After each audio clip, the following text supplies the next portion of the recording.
give God all the praise. He deserves all the glory. An overcomer.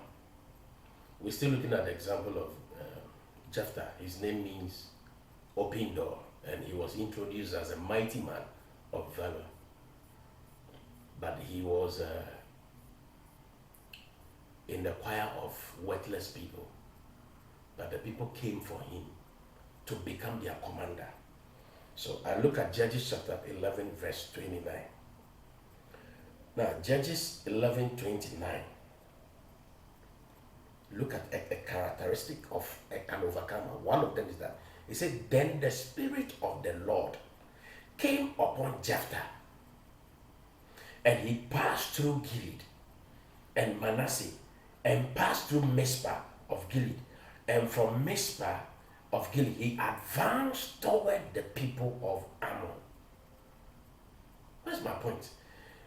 And Jephthah made a vow to the Lord and said, "If you would indeed deliver the people of Ammon into my hands, then it will be that whatever comes out of the doors of my house to meet me when I return in peace from the people of Ammon shall surely be the Lord's, and I will offer it up as a burnt offering." So Jephthah advanced towards the people of Ammon to fight against them, and the Lord delivered them into his hands. Now, the portion where he said he made a vow that whatever came out from his house first, he would offer it as a sacrifice. It was an overcomer being overzealous. So one of the features of an overcomer is that the zeal they carry outweighs the assignment.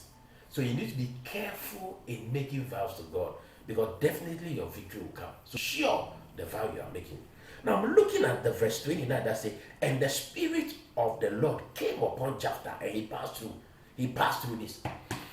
There is always a booster, something attached to them that drives them to move. In effect, an overcomer is confrontational. Yeah.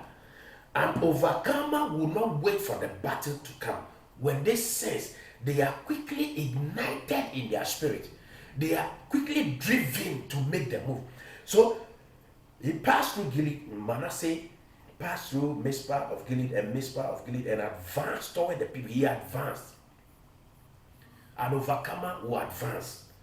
When you check the verse 32, so Jephthah advanced toward the people of Ammon to fight against them, and the Lord delivered them into his hands. He had the victory because the Lord delivered them into his hands.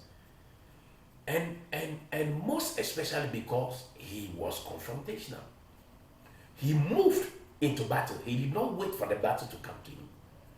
Now, I encourage you, when you sense dangers, when you sense trouble, you must have the nature of a confrontational person, so that you advance to deal with the thing. You don't become lazy.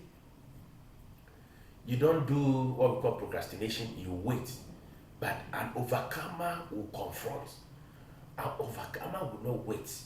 An overcomer will advance because they are propelled by the Spirit of God to move instantly and to bring the victory.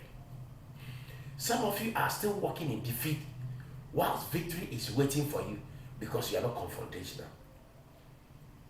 You are too relaxed in your situation, and you are waiting for the battle, for the danger to grow,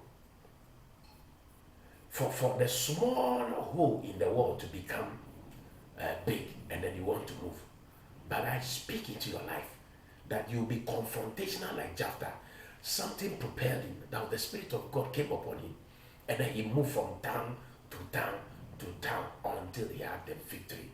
If you are an overcomer, you become confrontational, you advance towards the challenge, and then you take the victory.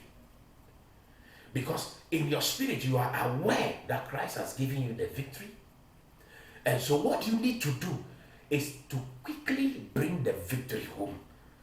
Experience it, literally. But if you don't advance and you are waiting, the victory will be sitting somewhere, and then you compound your situation. Be confrontational, be advancing by the Spirit, just like that chapter. Something must trigger your movement. Something must. It's what we call spiritual anger. It's different from the carnal anger we display.